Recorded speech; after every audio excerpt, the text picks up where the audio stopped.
although we're talking about the three principles and we haven't actually spoken about exactly what they are,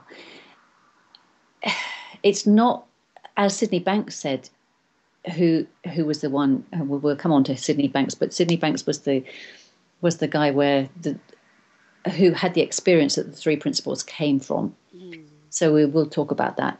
And as he said, it it's not in the words. What we're experiencing isn't in the words, is it? And so we have grown up thinking we've got to study and we've got to concentrate and so on. But actually, in fact, I even thought to say at the beginning of this and forgot that it's better to listen to what we're saying as if you're listening to music Mm. rather than studying what we're saying and writing it down and doing all of that stuff. Just listen to it as if it's music flowing over you and through you and something that you're enjoying, because what the value that you're going to get in out of this is not in the words that we're speaking, but in the what's behind the words, Yeah. which is not easy to understand, is it? Like you didn't when you were talking to Jamie. I was like, oh well, okay, okay then. I don't argue. I don't argue too much. I used in the past. I used to be very argumentative. Nowadays, I think it's a waste of energy. I was like, oh well. And the other thing that came to while you were telling that story, the other thing that came to me was another thing about Sydney Banks, which about I I always used to think that I still know that all human beings, more than anything else, think that we want love and affection and are looking for that. Mm. That's why relationships are so important to us, because we're looking for love and connection Mhm. with other people. And what he said was, it's not whatever we're looking for, whether we're looking for love, whether we're looking for happiness, whether we're looking for success or money or whatever it is that we think that we're looking for, what actually we're looking for is our true self. Yes. Yes. And it's not, and all of that, when we're looking for love in other people, it's not in other people, it's actually inside of us all the time. Yes. And that's what learning about the three principles and learning about all of this is helping us, is pointing us back towards that. All of it, that's all it's doing, is pointing us back to work towards who we really are and what we really are, which is basically love. Yeah. So we don't need somebody else. And that's sort of what I was getting to when you said that you were happy in the relationship with yourself. You didn't need to be in a relationship with someone else, which none of us need to be, Mhm. because the all of that love is who we are. It's in us. Yes. That's Yes. what we're looking for. Absolutely. And most of the time, what gets in the way of experiencing that love is all the confused thinking that is going on, is the expectations, us thinking that we need someone else to give us what we want, or what would make us happy, what is the perfect relationship. And it's like it's just a lot of thought, really. It's absolutely, in fact, the only thing that is stopping any of us from experiencing love in every moment, whatever our situation, whatever our circumstances, whatever's going on in our relationships or and so on. So even if we think, this is the end of my relationship, I'm what the only thing that's getting in the way is this misunderstanding, is a simple misunderstanding that the feeling of love comes from outside of us. Hmm. When Yes. in fact it's already there, it's actually already part of us. I like that. It's like we've heard, like it's the sun. It's the sun is always in the sky. Hmm. The sun is always in the sky, and we sometimes we can see it, and sometimes the clouds are in the way, but it's always there. Yes. And this is the same thing. The love that we're looking for and searching for is always inside of us. Is always a part of us. Is who we are, Hmm. and it's only our busy thoughts. Obviously, we're going to have thoughts all the time. Always, we have Yes. thoughts, but it's the extraneous thoughts or the extra busy, busy, busy thoughts that are like clouds in the sky or fog or like interference waves. If you're listening you know, Mm. a bit like when we had our experience this morning on Blab. Yes, yes. All that interference is getting in the way of actually just experiencing the love that we really are. Absolutely. And I would like to add an example. If someone says, okay, I understand that intellectually because I read in a book before, but how come I don't feel it? And if you think for a moment, for example, I love dogs, right? I know some Yeah. people Yeah. don't like animals or some people like cats. I am a dog girl. I like dogs. I love dogs, actually. I love dogs. And when I met my first dog when I was a little girl, I remember feeling so much love for that Mm, dog that I never experienced before. And I really thought that it was my dog that was giving me all those feelings. yeah. However, all those feelings were coming from inside, but it was like my dog was almost like a catalyst, that something that opened up in me to allow me to experience that flood of love. And it was incredible. And when I met my younger sister, I'm the eldest of four sisters. So when my younger sister was born, I was already 14 years old. Okay. So when I went to the maternity to meet my sister for the first time, I remember so clearly looking into her baby gray eyes. And in that moment, when I look into her eyes, I felt completely in love with my sister. And it was, once again, it was that emotion of love that almost felt so overwhelming that I felt my heart cracking open. And I don't remember experiencing that before with a human being. I felt with my puppy, but it was a different feeling altogether. But still, once again, my heart opened up. So I was wondering, if that experience of love is inside of me, how come I had those are the experiences that pop into my mind? Okay. How come in those moments I allow myself to experience all of that, but in other moments I don't? What is the difference? Okay. So, What gets well, in the way of experiencing that? yeah. Well, those experiences, those really, really wonderful experiences that we experience like that from time to time, Mhm. are who and what we really are. That Mm, is who and what we really are, and that's how we have the opportunity to be feeling like that all the time. That's who we are, so we could be. And like you say, it's only something getting in the way of that. And when you so what was the difference, do you think, between when you uh, when you were feeling that feeling for your sister mhm, and let's say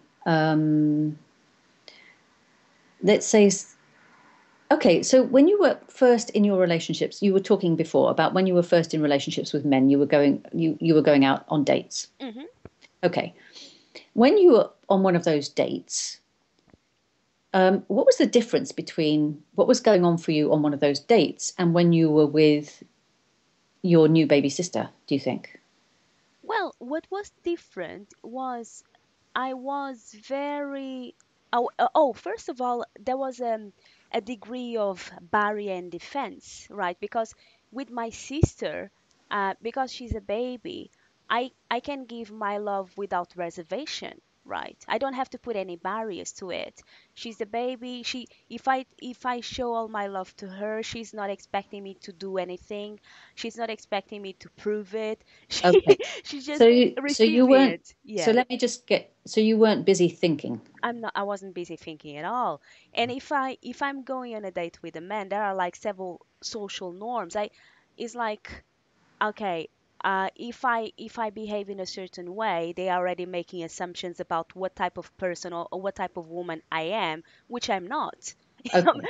I'm very But traditional the way I was raised. Yes, but it's like there are certain things that I'm aware of. That was like, okay, I love hugging people, yeah. but I recognize, and now I came to understand that you can't just hug people just because you feel like it, even though for me makes no sense whatsoever, but I need to be aware of that. Is that right? Yeah, it's what I've been Yeah. told.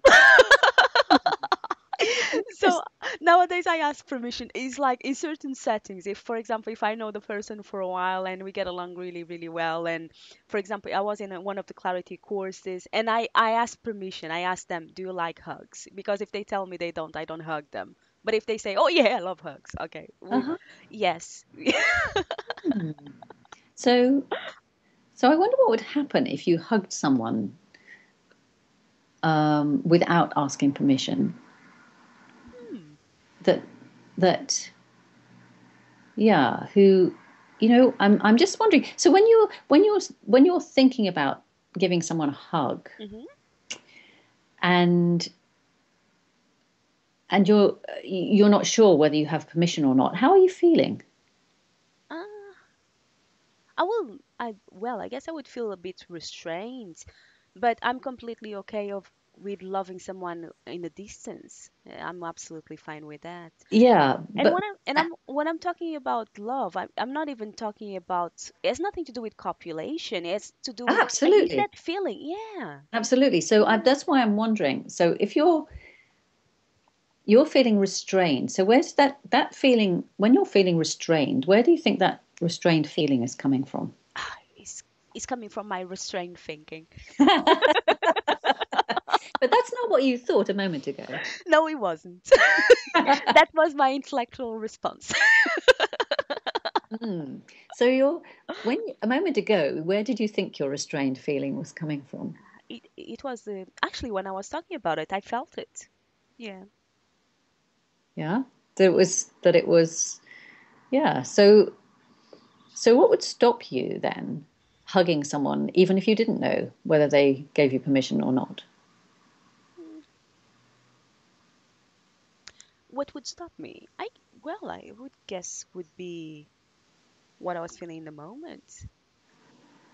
Yeah. And what would be behind what you were thinking, what you were feeling in the moment? Uh,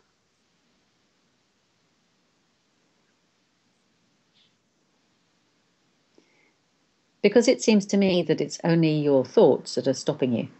yeah. True, and I guess in a world of form is that we need to be aware also of society norms, isn't it?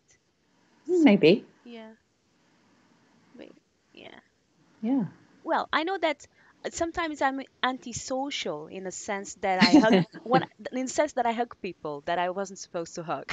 It's like, oh well, I didn't know that. You just told them you love them. Yeah, but I love them. You're not supposed to say that. Oh well, I didn't know that. Well, who says you're not supposed to? No, actually, that's a funny story. It reminds me of my ex-boyfriend. Ah. So he was bringing me home from, oh, it doesn't matter where we're coming from. So he was bringing me home, and his mom rang him in the car. So he was like, oh, actually I was about to drive Claudia home, and she says what she needs to say, and then when she's about to hang up, I say, oh, oh, you're going now? Okay, dear, love you lots, bye bye. And after she finished the call, he looked at me and said, you can't tell people you love them. And I was, why Oh, not? Why not? yeah. It's just a word. He was like, yeah, but I felt like I could squeeze her, I could hug her if she was there. Absolutely. Yeah, And when he said you can't do that, yeah. I was, why not? yeah, Says who? absolutely.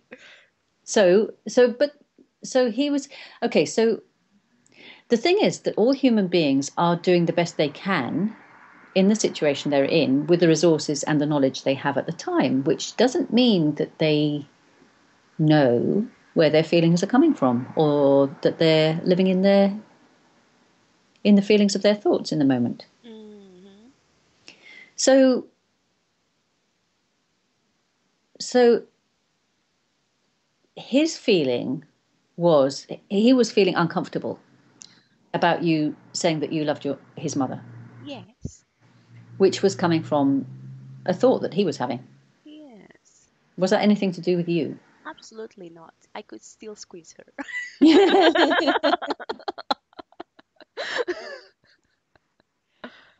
Hmm. Yeah, and it seems a shame to me to restrict who we can love, and if we're all part of the same love anyway. Hmm. So one of the other things, so yeah, one of the other things that just came to my mind um, about relationships and about having happy relationships is knowing, is following, yeah, is knowing what your feelings, like I said before, knowing what your feelings are telling you. Because if you know, and in just a general way, about if you're in a good mood or you're not, and when I say good mood, I mean a high mood or a low mood, if you're feeling uncomfortable. Mhm. Okay, what some of the things that I learned from the three principles was that it's not so good, not Mhm. so helpful.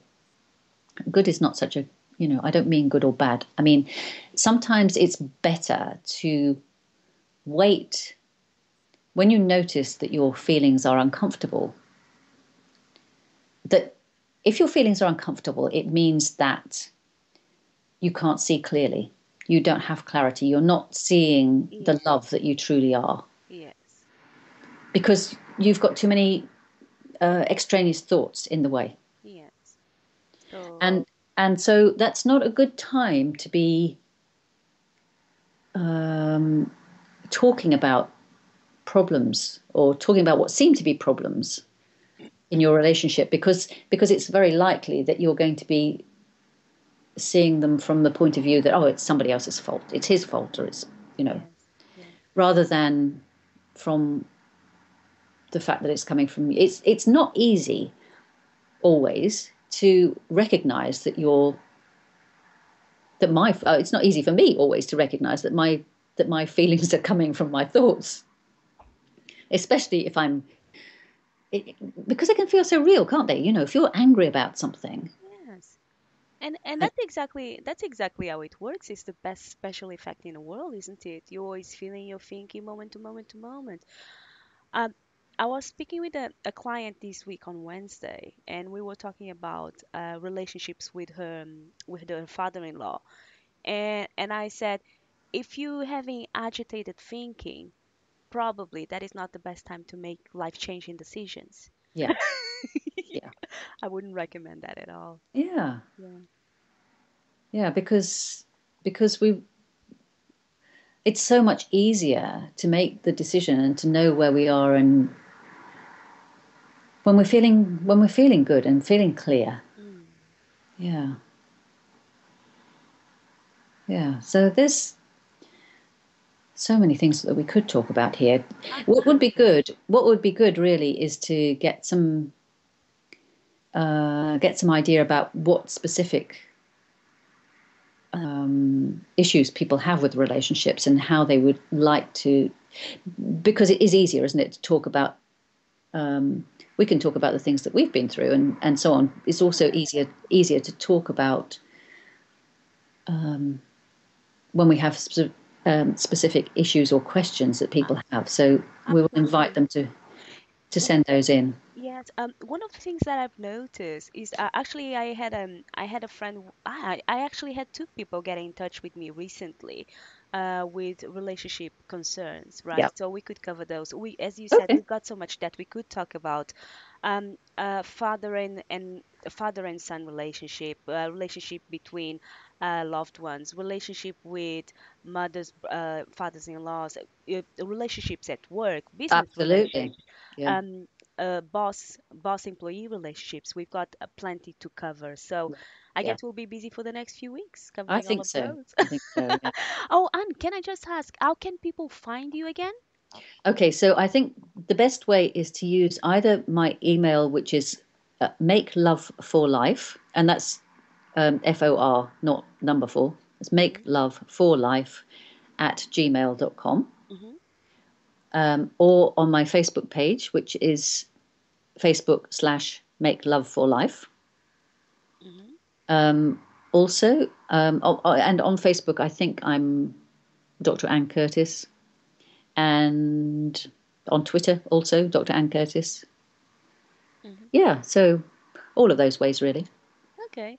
I'm actually I'm not so good at checking Twitter, so I'm not so good also, but I've got many things going through Twitter. So if people would like to find me, they can go to Twitter at underscore Clesia Mendes, or they can go to facebook.com/Clesia.Mendes, or they can go to www.clesia.mendes. ClesiaMendes.com, or they can just Google my name. I'll spell my name. It's ClesiaMendes. So that would be Clesia Mendes. Okay. Okay, and so although we're also going to do some more of these sessions, like we've said, but at the same time, if anyone wants to speak to us in person, confidentially, and you can always get in touch with us those ways. And Absolutely. as Clesia has said before, she also speaks Portuguese, so she can speak to people who have difficulties in Portuguese too. Yes. Yes, I can. Oh, and I'm loving this conversation so much. So we'll Yeah. be speaking soon again. Yes. Yes, we will. Yes. Okay. Lovely. Okay, so that Okay. was great. And just to confirm, the name of our show is Make Love for Life. Yeah. Love Make it. love for life. Okay, so this was the first episode of Make Love for Life. Thank you very much. Thank you. Bye bye. Bye then.